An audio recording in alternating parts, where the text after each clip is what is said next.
Hey warriors, let's get real. Silence scares people more than failure, more than rejection, more than losing everything. The thought of sitting alone with their thoughts sends most into panic. Phones out, TV on, music blaring, anything but quiet.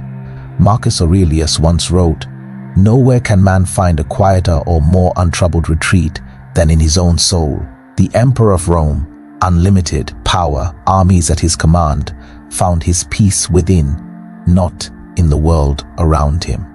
Today, most of us are running from ourselves, avoiding the discomfort of solitude. We fill every gap with noise. We say yes to plans that drain us, maintain relationships that feel like obligations. All because the alternative, being alone, feels like dying. Here's the shift nobody talks about. Solitude isn't loneliness. Loneliness is desperate. Solitude is deliberate. One drains you, the other builds you. The Stoics understood this distinction. They prepared for life in silence, in stillness, in the brutal honesty that only comes when nobody's watching.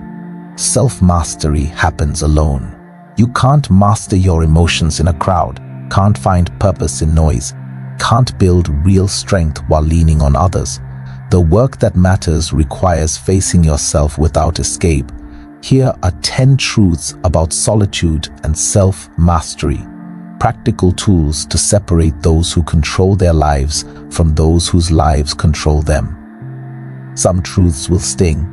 Some will shake something loose inside you. A few might make you angry because they expose what you've been avoiding. That's the point. Comfort doesn't create change. Discomfort does. Number 1, solitude shows you who you really are. Masks everywhere, every day, work, family, friends, social media, layer after layer until the real you suffocates. Epictetus said, "Make the best use of what is in your power and take the rest as it happens."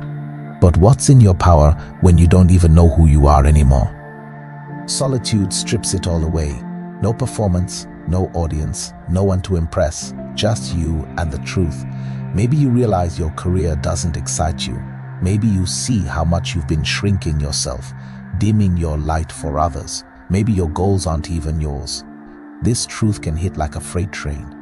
Most scramble back to distraction, TV, phone, conversation, anything to shut it off. But avoiding yourself doesn't make you disappear. It just makes you a stranger to yourself. Solitude is the mirror, the classroom, the moment of truth. It's where transformation begins, not tomorrow, not when it's easy, now.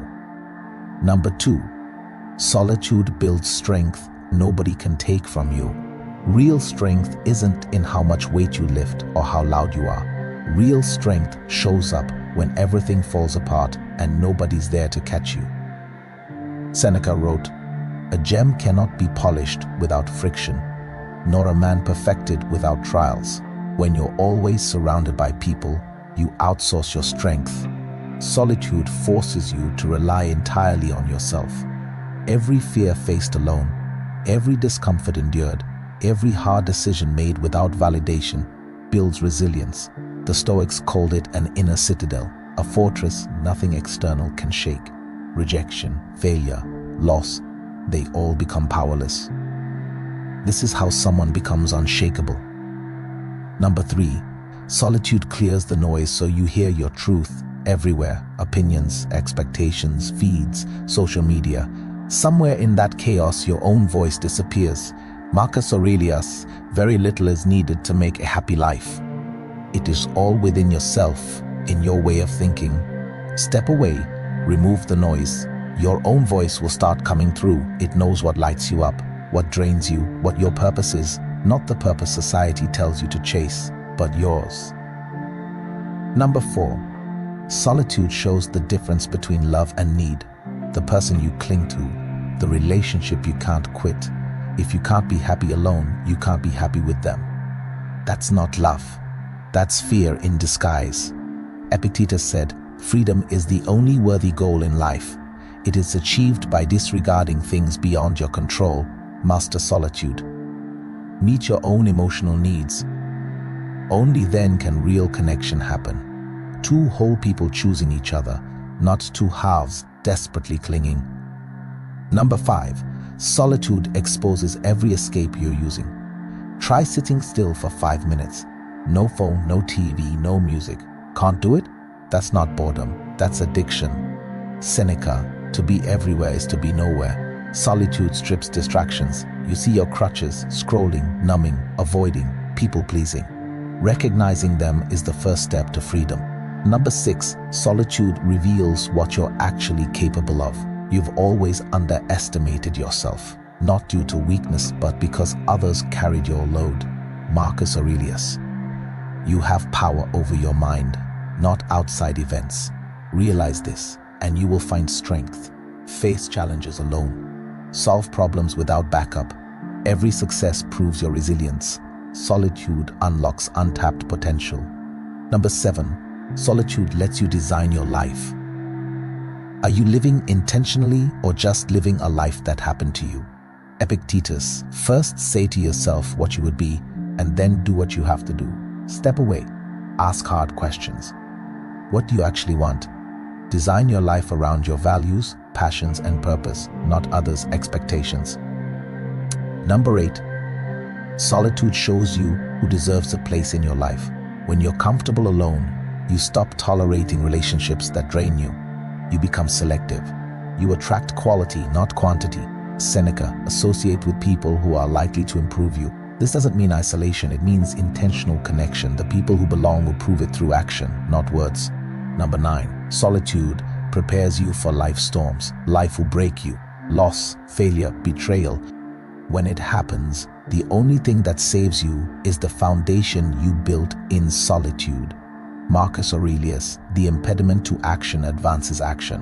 What stands in the way becomes the way. Every hour spent building resilience alone is armor.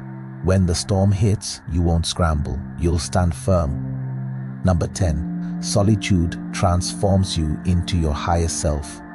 The version of you that matters emerges in solitude, not the one performing, fitting in, or pleasing others, but the one capable, strong, disciplined, and true. Epictetus, no man is free who is not master of himself. The caterpillar doesn't become a butterfly at a party. It happens in the chrysalis. Solitude is your chrysalis. Build, examine, break, rebuild. Become your highest self. The choice is yours. Stop running. Stop filling every moment with noise. Choose solitude, not as punishment but as power, not as isolation but as transformation.